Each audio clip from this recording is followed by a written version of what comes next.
It was a warm Saturday evening, and the entire neighborhood had gathered at Jessica's house for her annual summer party.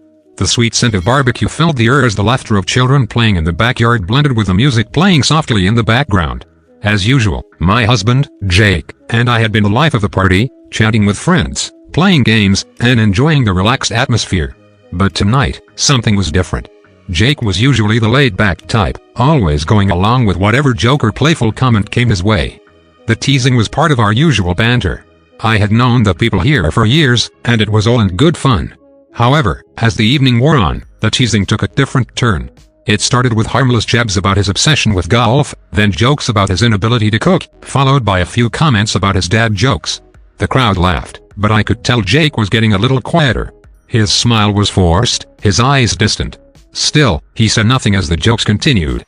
One of the neighbors, Greg, made a comment about how Jake was always the quiet, docile husband, to which everyone erupted in laughter. That was when I noticed the change in Jake. His hands, which were holding his drink, clenched tightly around the cup, his jaw tightened, and his gaze seemed to harden. I laughed, trying to play it off. "Oh, come on, honey, you know we're just teasing. You're the easy target, and it's all fun." But Jake didn't respond. I nudged him gently, expecting him to roll his eyes and join in the fun. But instead, he stood up abruptly, his chair scraping loudly against the floor. The music seemed to cut through the air like a sudden drop in temperature. People stopped talking, and I could see confusion spreading across the group. "I'm done," he said, his voice calm but chilling. "This isn't funny anymore." I blinked, not sure I heard him right. "What do you mean?" I asked, trying to laugh it off. But Jake didn't laugh. "Our marriage is over," he continued, his words steady but heavy with finality. "I've had enough of being the punchline, of being the joke. I don't know how much longer I can pretend that it doesn't hurt." The room went completely silent. No one knew what to say. My heart stopped in that moment. I couldn't believe what I was hearing. Jake had always been the patient one, always the one to let things roll off his back. But now, he looked different. His face was drawn, his eyes hard with a mixture of frustration and disappointment. "Jake, stop," I said, trying to reach out to him, but he backed away slightly, his gaze unwavering. It's just fun, you know?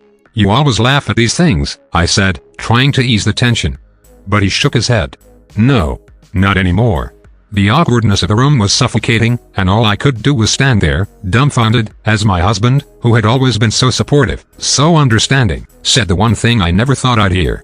With that, he turned and walked out of the party, leaving a trail of stunned faces behind him. The silence was deafening for a long moment. No one moved, and then whispers started circulating through the room. People began to exchange looks, some glancing at me with confusion, others with sympathy, but I couldn't bring myself to respond. My mind was reeling, replaying everything that had led up to that moment. Was it really just teasing? Had I pushed him too far? I excused myself, telling everyone I needed to go after Jake. As I stepped outside, I could see him in the distance, walking toward the car. "Jake," I called, my voice shaking. He didn't turn around. I ran to catch up with him. "Please talk to me. I didn't mean to hurt you." He stopped but didn't face me. Immediately, when he did, the sadness in his eyes broke something inside me. "You didn't just hurt me," he said.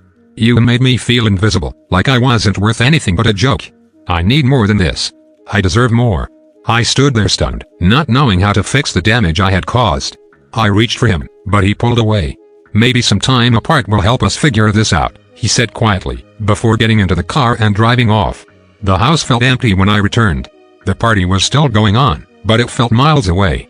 I sat down, the weight of Jake's words pressing down on me. How had things gotten so out of control?